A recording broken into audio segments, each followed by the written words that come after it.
Hello बच्चों, आज अपन जो क्लास 12th का अपना फिजिक्स का पेपर था अर्धवार्षिक का, उसको अपन सोल्व करेंगे। अच्छे से डिटेल से सोल्व करेंगे।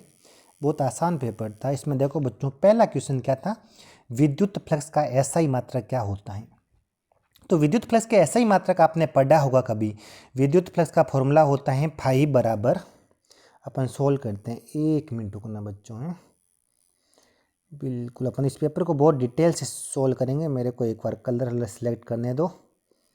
हाँ देखो पहला है विद्युत फ्लक्स का मात्रक। आपको पता है विद्युत फ्लक्स क्या होता है, फाई बराबर, आपने पढ़ा होगा फॉर्मूला कभी, ई ए कोस थीटा। क्या पढ़ा होगा बच्चों, ई ए कोस थीटा। कोस थीटा की कोई यूनिट होती नहीं है। और ई का आपने फॉर्मूला एक कभी पढ़ा होगा, एफ बराबर क्यू ई, पढ़ा होगा कभी, एफ बराबर क्यू इंटू ई। यहाँ से ई का मात्रक क्या आ जाएगा बच्चों, न्यूटन पर कुलाम। ई की यूनिट आ जाएगी न्यूटन पर कुलाम। यहाँ से निकाली मैंने ई की यूनिट, एफ का यूनिट न्यूटन, क्यू नीचे आएगा न्यूटन पर कुलाम। और एरिया का मात्रक होता है मीटर स्क्वायर। तो इसकी यूनिट हो जाएगी कुलाम, ऊपर जाएगा कुलाम इनवर्स बन जाएगा, न्यूटन पर coulomb inverse into metre square. Second चीज बच्चों, एक समान आवेशित एक गोलीय कोष यानी खोखला गोले के भीतर विद्युत विभव का मान दूरी के साथ किस प्रकार निर्भर करता है बच्चों। ये सवाल अच्छा क्वेश्चन पूछा था बच्चों। इसको अपन कैसे सोल्व करते हैं, आपको पता है खोखले गोले के अंदर विद्युत क्षेत्र की तीव्रता बच्चों कितनी होती है, 0 होती है। कितनी होती है बच्चों, 0। ये आपको पता है कि किसी भी खोखले गोले के अंदर विद्युत क्षेत्र की तीव्रता कितनी होती है, 0। मैं इसको थोड़ा आपको डिटेल से सोल्व कराता हूँ बच्चों। देखो देखो किसी भी खोखले गोले के अंदर आपको पता है विद्युत क्षेत्र की तीव्रता होती है 0। और विद्युत क्षेत्र की तीव्रता और विभव में संबंध होता है E equal to minus d upon d r. अगर कहीं भी E का मान 0 है, अगर कहीं पर E का मान 0 है, तो बच्चों इसका मतलब dv अपॉन डी आर का मान कितना हो जाएगा, 0। और किसी का भी अवकलन 0 कब होता है, जब वो चीज क्या होनी चाहिए बच्चों, नियत होनी चाहिए, यानी कांस्टेंट होनी चाहिए। तो इसका बच्चों आंसर क्या हो जाएगा, इसका आंसर हो जाएगा आपको V, क्या हो जाएगा, नियत हो जाएगा। ऑप्शन नंबर बी करेक्ट है। तीसरा, विद्युत वाहक बल। आप बल देकर न्यूटन मत करना। विद्युत वाहक बल क्या होता है बच्चों, विद्युत वाहक बल किसी भी सेल में, जब सेल है ना खुले परिपथ में हो, तो उसके इलेक्ट्रोडों के मध्य के विभवांतर को विद्युत वाहक बल कहते हैं। ये वास्तव में एक विभवांतर होता है, और विभवांतर का मात्रक बच्चों वोल्ट होता है। खुले परिपथ में सेल के सिरों के मध्य का विभवांतर क्या कहलाता है, विद्युत वाहक बल। जब कोई आवेशित कण एक समान चुंबकीय क्षेत्र के लंबवत, ये इंपॉर्टेंट है बच्चों, अगर लंबवत दिशा में गति करता तो कण का पथ कैसा होता है, कण का पथ होता है बच्चों वर्ताकार। अगर समांतर दिशा में प्रवेश करता, अगर समांतर या प्रति समांतर, तो उसका पाथ होता सरल रेखीय। अगर थीटा 0 और 90 के बीच में कुछ भी होता, 30 डिग्री, 40 डिग्री, 45 डिग्री, तो उसका पथ होता सर्पिलाकार। ये अपन 3 केस पढ़ते हैं बच्चों, बहुत आसानी से हैं। अन्योन्य प्रेरण के सिद्धांत पर आधारित उपकरण कौन सा है बच्चों, अन्योन्य सिद्धांत पर आधारित उपकरण होता है बच्चों ट्रांसफार्मर। कौन सा उपकरण है बच्चों, ट्रांसफार्मर अन्योन्य प्रेरण के सिद्धांत पे काम करता है। आपको पता है इसमें 2 कुंडलियां होती हैं, एक प्राथमिक कुंडली और एक क्या होती है, द्वितीय कुंडली। यहाँ अपन एक ऐसी करंट भेजते हैं जो समय के साथ परिवर्तित होती है, तो ये फ्लक्स यहाँ से गुजरता है और फ्लक्स समय के साथ परिवर्तन होता है, तो यहाँ एक विद्युत वाहक बल उत्पन्न होता है। इन्हें आपको पता है ट्रांसफार्मर अन्योन्य प्रेरण के सिद्धांत पे काम करता है। प्रत्यावर्ती वोल्टता का एक संपूर्ण चक्कर में बच्चों इसका औसत मान आपको पता है 0 होता है। आपको पता है प्रत्यावर्ती धारा कैसी होती है बच्चों, पॉजिटिव और नेगेटिव। तो अपन कुल सम एक पूरे साइकिल की बात करेंगे तो प्लस और माइनस कैंसिल हो जाएगा, और बताओ औसत कितना आ जाएगा, 0 आ जाएगा। ये अपन पढ़ते हैं विस्थापन धारा का सूत्र होता है epsilon nought d phi upon d t. उत्तल लेंस की आपको बच्चों फोकस दूरी निकालनी है, और आपको समता आपको दी हुई है। तो आपने एक फॉर्मूला पढ़ा होगा कभी, P equal to 1 upon f. F अगर मीटर में बच्चों, ये तो एप किस में आएगा, मीटर में। अगर अपन सेंटीमीटर की बात करें तो ऊपर आप क्या लगा लो बच्चों, 100 लगा लो। यहाँ से ऊपर 100 लगाओगे तो एप किस में आएगा बच्चों, सेंटीमीटर में। तो एप का मान कितना आ जाएगा, 100 अपॉन 2.5। ऊपर जाएगा तो 1000/25 लगभग कितना आ जाएगा, 40। लेकिन यूनिट याद रखना बच्चों सेंटीमीटर। अगर आपको मीटर में निकालना हो एप, तो एप अगर मीटर में निकालना हो तो यूज करना फॉर्मूला 1/P। पी हमेशा आपको इसमें यूज करना है डायोप्टर में। और अगर आपको फोकस दूरी सेंटीमीटर में निकालनी है तो आपको यूज लेना है फॉर्मूला 100/P, और पी हमेशा आपको किस में यूज करना है, डायोप्टर में। यहाँ से एफ मीटर में मिलेगा, यहाँ से एफ सेंटीमीटर में मिलेगा। ये बच्चों अगला 4π कलांतर के तुल्य पथांतर कितना होगा, आपको पता है बच्चों शृंग से शृंग और घृत के मध्य की दूरी क्या होती है बच्चों, आपने कभी पढ़ा होगा शृंग से शृंग और घृत से घृत के मध्य की दूरी होती है लैम्बडा, 1 लैम्बडा। और ये अगला कितना लैम्बडा हो गया, 2 लैम्बडा। 2 लैम्बडा आगे जाएगा तो बच्चों कितना हो जाएगा, ये कितना डिग्री मान लीजिए 0, और ये सॉरी ये मान लीजिए कोई भी एंगल मानो तो ये पूरा 2π और ये पूरा 2π। तो पथांतर के सॉरी ये पथांतर अगर पथांतर 2 लैम्बडा है तो कलांतर कितना हो जाएगा 4π। और आपने एक फॉर्मूला भी पढ़ा होगा, phi equal to 2π/λ into X, 2π/λ into X. आपको कलांतर फाई की वैल्यू दे दी 4π, और यहाँ से आप अगर एक्स का मान निकालोगे तो एक्स का मान 2 लैम्बडा निकल के आ जाएगा बच्चों। ये सवाल मैं आपको अच्छे से समझाता हूँ कैसे करते हैं ऐसे क्वेश्चनों को, वो आपके मैं थोड़ा डिटेल से बताता हूँ बच्चों। अगर मैं यहाँ बात करते हैं, ये मान लीजिए कोई वेव है, अगर आप लैम्बडा आगे जाता हो, लैम्बडा का अगर पथांतर आता है तो बच्चों वहाँ कलांतर 2π का आता है। ये अगर लैम्बडा पथांतर में हमेशा याद रखना बच्चों कलांतर 2π का होता है, तो ये बोल रखा है 4π का कलांतर होगा, तो बच्चों अपने आप याद रखना कितना लैम्बडा हो जाएगा, 2 लैम्बडा। हमेशा याद रखना 2π अगर पथांतर होगा सॉरी कलांतर होगा, कलांतर में 2π होगा तो वहाँ पथांतर लैम्बडा हो जाएगा, तो 4π में कितना हो जाएगा 2 लैम्बडा। या फॉर्मूला याद करना चाहो अगर तो ये फॉर्मूला होता है phi equal to 2π/λ into X होता है। आपको फाई की वैल्यू क्वेश्चन में दे रखी है 4π, तो कितना हो जाएगा 2π/λ इंटू एक्स। 2π से 4π कितनी बार कटेगा 2, और एक्स का मान कितना निकल के आ जाएगा 2 लैम्बडा आ जाएगा। बहुत आसान क्वेश्चन था बच्चों ये। फिर इन चौड़े का फॉर्मूला होता है बीटा लैम्बडा, ऊपर आएगा कैपिटल डी और नीचे आएगा स्मॉल डी, ये सी ऑप्शन। ये तो आसान क्वेश्चन है। आपको पता है बच्चों अधिकतम गतिज ऊर्जा और निरोधी विभव का आंकिक मान समान होता है, केवल इसका मात्रक का फर्क होता है। विभव का मात्रक वोल्ट आएगा और अधिकतम गतिज ऊर्जा का मात्रक इलेक्ट्रॉन वोल्ट आएगा। ये अपन बच्चों क्वेश्चन कभी कभी आपने किए भी होंगे, फॉर्मूला लिखा होगा आपने कभी। देखो बच्चों किसका, निरोधी विभव का, कौन सी विभव का, निरोधी विभव, और के मैक्स का मान समान होता है, लेकिन केवल किसका फर्क होता है, ई का। अगर कभी आपको क्वेश्चन में बोले के मैक्स का मान 25 इलेक्ट्रॉन वोल्ट है तो बताओ निरोधी विभव कितना होगा, सिंपल बोल दो 25 वोल्ट। कभी एक क्वेश्चन ने बोल दिया निरोधी विभव का मान 5 वोल्ट है तो के मैक्स कितना होगा, 5 ही होगा। यूनिट का फर्क होता है, निरोधी विभव और के मैक्स का मान सेम होता है, केवल किसका फर्क होता है बच्चों, यूनिट का फर्क होता है। बहुत आसान क्वेश्चन था ये।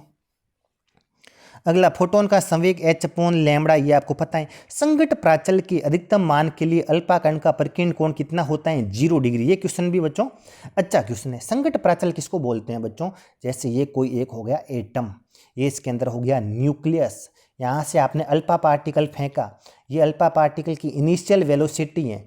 इनिशियल वेलोसिटी की न्यूक्लियस से परपेंडिकुलर जो डिस्टेंस होती है उसको बोलते हैं संघट्ट प्राचल। जब संघट्ट प्राचल अधिकतम होगा तो अल्फा कण पे कैसा चार्ज होता है, पॉजिटिव। न्यूक्लियस पे कैसा चार्ज होता है, पॉजिटिव। इनके मध्य रिपल्सन बहुत कम होगा। जब बी का मान बहुत ज़्यादा होगा तो अल्फा कण बिल्कुल डिफ्लेक्ट नहीं होगा और कैसा चला जाएगा बच्चों, सीधा चल जाएगा। इस टाइम इसका परिकीर्ण कोण, स्कैटरिंग एंगल कितना डिग्री हो जाएगा, 0 डिग्री हो जाएगा। सिंपल सा क्वेश्चन था। अगर ये ऐसे बोलता संघट्ट प्राचल के न्यूनतम मान के लिए अल्फा कण का परिकीर्ण कोण कितना होगा तो 180 डिग्री होगा बच्चों। अगला सवाल देखो, हाइड्रोजन परमाणु में किसी इलेक्ट्रॉन की पहली उत्तेजित अवस्था में आवश्यक उत्तेजन ऊर्जा का मान ज्ञात कीजिए। बच्चों पहली उत्तेजित अवस्था, इसका मतलब क्या होता है बच्चों कि ये आपकी हाइड्रोजन की हो गई n = 1, इसको बोलते हैं मूल अवस्था। ये आपके हाइड्रोजन की हो गई n = 2, इसको बोलते हैं बच्चों प्रथम उत्तेजित अवस्था। कौन सी उत्तेजित अवस्था, प्रथम उत्तेजित। यहाँ इलेक्ट्रॉन की ऊर्जा होती है -13.6 इलेक्ट्रॉन वोल्ट, यहाँ होती है -3.4 इलेक्ट्रॉन वोल्ट। यहाँ से यहाँ तक इलेक्ट्रॉन को भेजने के लिए कितनी ऊर्जा चाहिए, दोनों का डिफरेंस निकालोगे तो कितना आंसर आ जाएगा बच्चों, 10.2 इलेक्ट्रॉन वोल्ट की उत्तेजन ऊर्जा की आवश्यकता होती है। बहुत आसान सा क्वेश्चन है ये, 10.2 हो गया। ये आसान क्वेश्चन, ये आपका कैडमियम सल्फाइड हो गया। एकल धनावेश के कारण, अगला सवाल देखो बच्चों, एकल धनावेश के कारण विद्युत क्षेत्र रेखाएं क्या कैसी होती हैं? आपको पता है धनावेश के कारण विद्युत क्षेत्र रेखाएं अनंत तक जाती हैं और त्रिज्यता बाहर की ओर होती हैं। ताप बढ़ाने पर चालकों की प्रतिरोधकता क्या करती है बच्चों? बढ़ती है, क्योंकि इनका प्रतिरोध ताप गुणांक कैसा होता है? ये सवाल ऐसा भी पूछ सकते हैं, चालकों का प्रतिरोध ताप गुणांक कैसा होता है? धनात्मक होता है। किसी भी गैल्वेनोमीटर को अमीटर में रूपांतरित करने के लिए इसके पार्श्व क्रम का मतलब होता है बच्चों समांतर क्रम है, एक बहुत छोटा सा अलग प्रतिरोध लगाता है, इसको संट कहते हैं। क्या कहते हैं बच्चों? संट कहते हैं। अनुचुंबकीय पदार्थों के लिए चुंबकीय प्रवृत्ति का मान होता तो बच्चों धनात्मक है, लेकिन अलप होता है। धनात्मक और अधिक अगर हो तो वो हो जाएगा बच्चों लो चुंबकीय पदार्थ, और ऋणात्मक हो तो वो हो जाएगा प्रतिचुंबकीय पदार्थ। प्रेरित विद्युत वाहक बल का परिमाण परिपथ में समय के साथ चुंबकीय फ्लक्स में होने वाले परिवर्तन की दर के क्या होता है बच्चों? बराबर। और आपको अगर वर्गमादीय मूल मान आपको ज्ञात हो और आपको शिखर मान चाहिए, तो शिखर मान वर्गमादीय मूल मान का कितना गुना होता है बच्चों? √2 गुना होता है। तो कितना आंसर आ जाएगा? 2 आ जाएगा।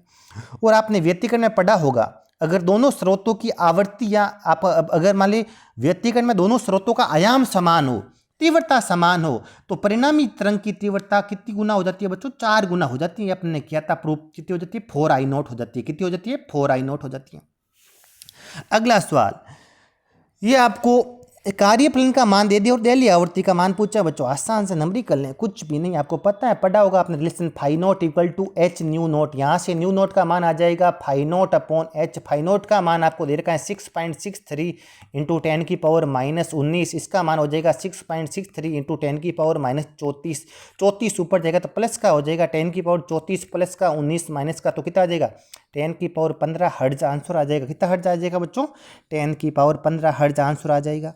अगली चीज अगला क्या है? हाइड्रोजन परमाणु के प्रथम कक्षा की त्रिज्या आपको पता है और दूसरी कक्षा की त्रिज्या आपको निकालनी है। तो बच्चों देखो बहुत आसान क्वेश्चन। आपको पता है हाइड्रोजन परमाणु के कक्षाओं की त्रिज्याओं का अनुपात होता है 1:4:9:16। ऐसा आपने सुना होगा। प्रथम की द्वितीय की निकालें तो कितना गुना हो जाएगी? 4 गुना हो जाएगी बच्चों प्रथम की आपको दे रखा है 0.5 × 10⁻−10। तो कितना आ जाएगा? 2 × 10⁻10 मीटर। बहुत आसान सा क्वेश्चन था।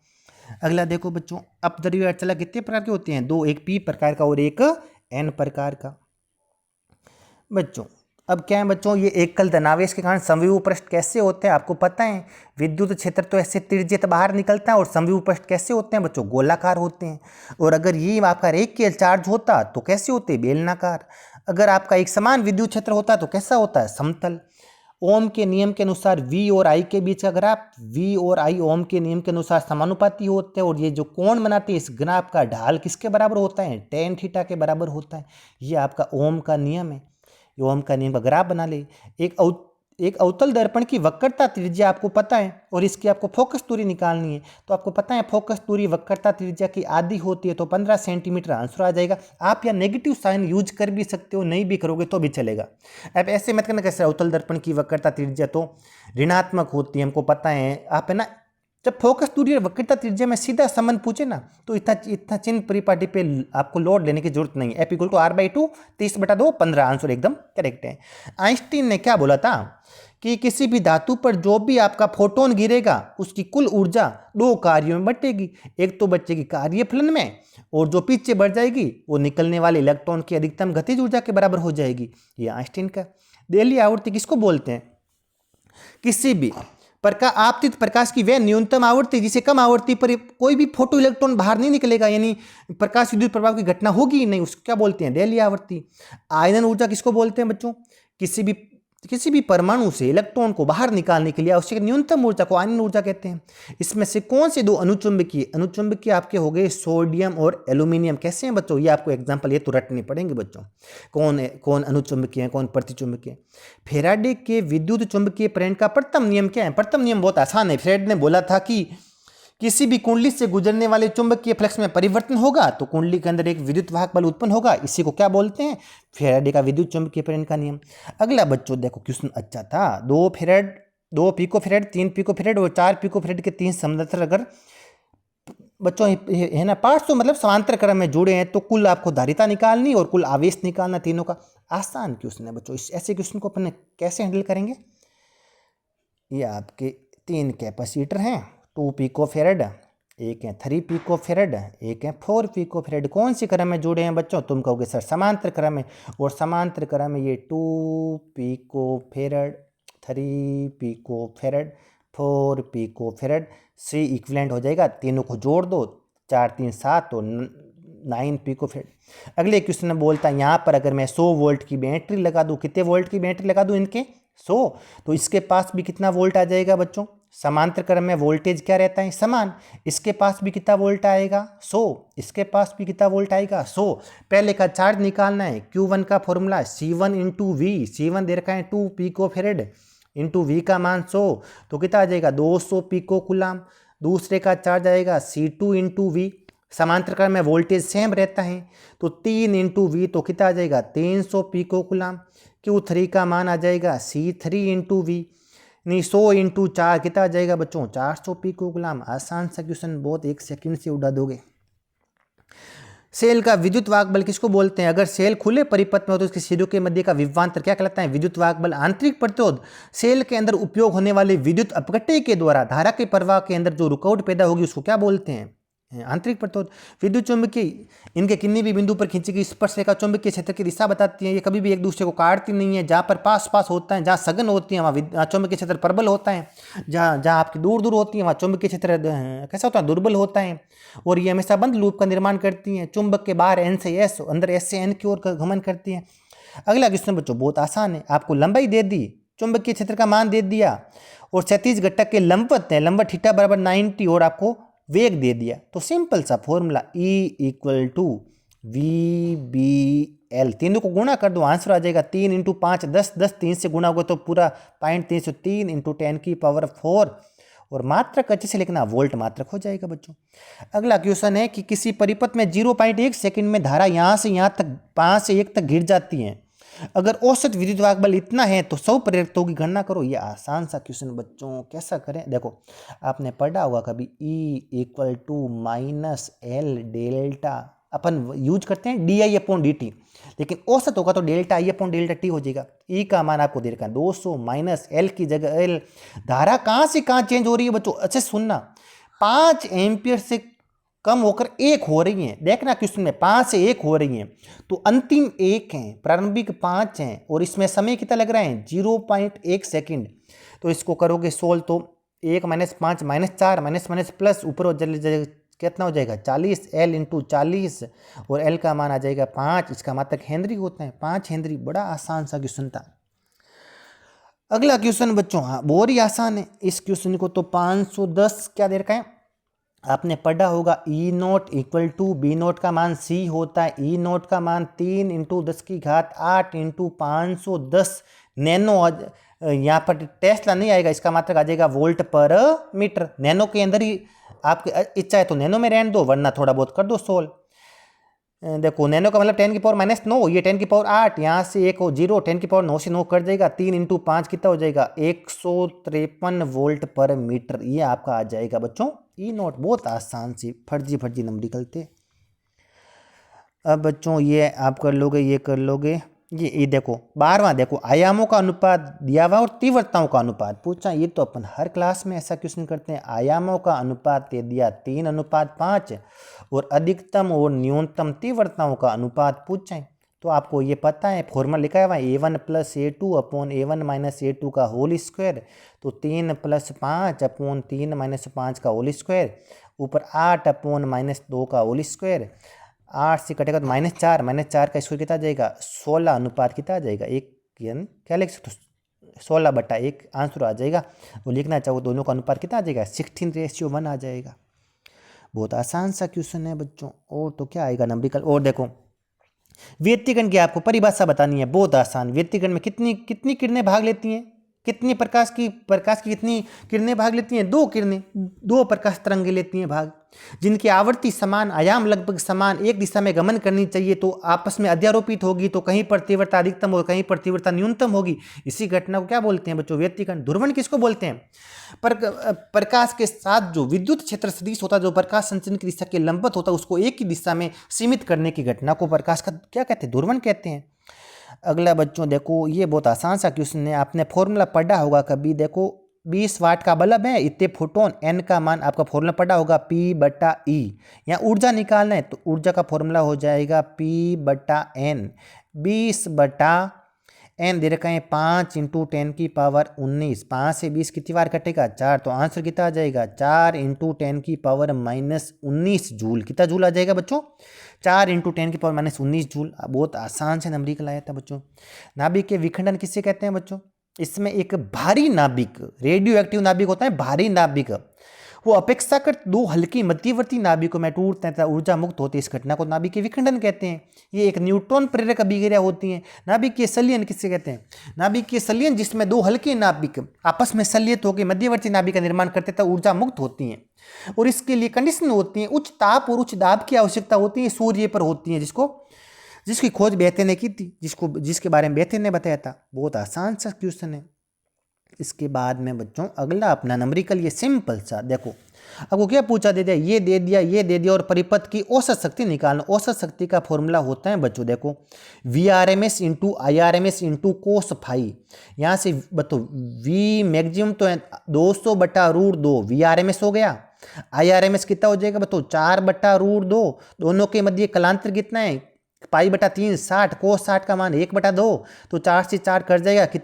कितना आ जाएगा बच्चों? औसत शक्ति आ जाएगी 200 वाट की आ जाएगी। ये बच्चों यहाँ पर आपको देखेगा तुमको, ये तो कंडीशन रेजोनेंस की है। एक्सेल का मान किसके बराबर है? एक्स। ये तो अनुनाद की अवस्था है। किसकी अवस्था है? अनुनाद की अवस्था में जेड का मान बच्चों आर के बराबर होता है। आर का मान कितना ओम हो गया? 12 ओम हो गया। ये बच्चों बहुत आसान सा पेपर हो, मेरे हिसाब से आप इसे आसानी से सोल्व कर लिया होगा, और बढ़िया ढंग से पढ़ते रहो, आपका बोर्ड का पेपर ऐसा ही आएगा। तो थैंक यू सो मच।